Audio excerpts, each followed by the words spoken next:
দেখতে দেখতে রমজান মাস তো চলেই গেল। কে এরকম রমজান মাস কেটেছে সবার অবশ্যই জানাবেন। আমার তো খুবই ভালো লেগেছে। আল্লাহ যদি আবার রাখে আগামী বছর রোজা রাখবো ইনশাল্লাহ, যদি আল্লাহ পাক বাঁচিয়ে রাখে।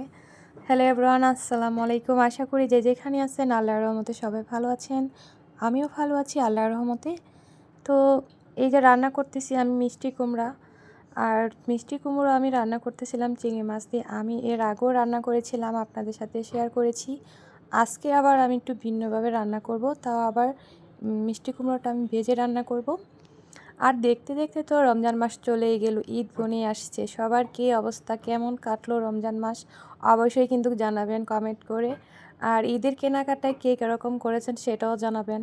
ঈদ তো ঘনিয়ে আসছে, অনেক কাজ বাসায়, কি বলবো, ঈদ আসলেই আমাদের যত রকমের কাজ বেড়ে যায়। সব কিছুই প্রতিদিন এত কাজ করি, তবুও যেন ঈদ ঘনিয়ে আসলে ঈদের ভিতরে যেমন কাজ একটু বেশিই থাকে। ঘর গোছানো থেকে দৌড়ে সব ধোয়া দায়ী, কি বলবো, আমি তো কয়েকদিন যাবৎ খুবই টায়ার্ড হয়ে গেছি। আর এদিকে আমি কাজের ফাঁকে দেখি আরবি আমাকে ডাকতেছিল। কেন ডাকতেছিল, এসে দেখি সে এইগুলা করতেছে, দেয়ালে যে এইগুলো আছে এগুলো খুঁটা খুঁটা তুলতেছিল। আর এই যে দেখেন, ও পিঁপড়াকে একটু ভয়ও পাচ্ছিল না। আমি ওরে ভয় দেখাচ্ছি যে এটা কি হাত পা বোঝাইতেছি, ও আর উল্টা আমারে ভয় দেখায়। হ্যাঁ, কি একটা অবস্থা বলবো। তো যাই হোক, ওর সাথে আবার একটু সময় দিয়ে আমি আবার চলে আসছি রান্না করে। রান্না বাড়া করে ঘরের কাজ তো করতেছি একা একা, সব কিছুই আমার করতে হয়। এত একটা টায়ার্ড হয়ে যায়, কি বলবো। তারপরে বাচ্চা সামলাতে হয়।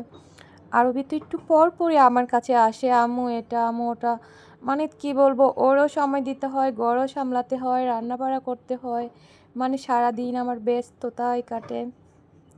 তো কি বলবো, এভাবেই দিন যায়, দিন যায় রাত পোহাতে হয়। এদিকে রান্না বান্না সেরে নিচ্ছিলাম দুপুরবেলায়। এই যে দেখেন মিষ্টি কুমড়াগুলো আমি ভেজে রান্না করতেছিলাম আর কি। তারপরে চিংড়ি মাছগুলো ভেজে নিচ্ছিলাম, তারপর আবার পেঁয়াজ দিয়ে কষিয়ে তারপরে রান্না করে নিব। এভাবেই কিন্তু রান্না করলে খুবই মজার হয়। আমার কাছে তো খুব ভালো লাগে। আমি কষিয়েও রান্না করি, আবার ভেজেও রান্না করি। আর মিষ্টি কুমড়া আমার কাছে চিংড়ি মাছ আর ইলিশ মাছ দিয়ে খুবই ভালো লাগে। ইলিশ মাছ দিয়ে তো আর বেশি মজার হয় তরকারি রান্না করলে। আচ্ছা বলেন তো, আপনাদের কি ইলিশ মাছ দিয়ে মিষ্টি কুমড়ো বেশি ভালো লাগে নাকি চিংড়ি মাছ দিয়ে? আমার তো দুটো দিয়ে ভালো লাগে। তো যাই হোক, এদিকে রান্নাবান্না সেরে নিচ্ছিলাম দুপুরবেলায়, আরবিকে খাওয়াবো। তারপর আবার বিকেলবেলা তো ইফতারি বানানো থেকে সব কিছু মিলিয়ে খুবই ঝামেলায় পড়ে যায়। ঈদের তো বেশি দিন বাকি নেই, তাই ঘরের কাজকর্ম একটু বেশি হয়ে গেছে। সব মিলিয়ে খুব ব্যস্ততার দিন কাটতেছিল, তাই ভালো করে ভিডিও বানাতে পারতেছিলাম না। যেমন পারছিলাম তেমনই ভিডিও করছি আর আপনাদের সাথে শেয়ার করেছি।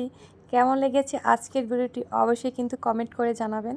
আবার নতুন কোনো ভিডিও নিয়ে আপনাদের সাথে অবশ্যই শেয়ার করব। সবাই ভালো থাকবেন, সুস্থ থাকবেন। আজকের মতো এখানে, আল্লাহ হাফিজ। Thank for watching.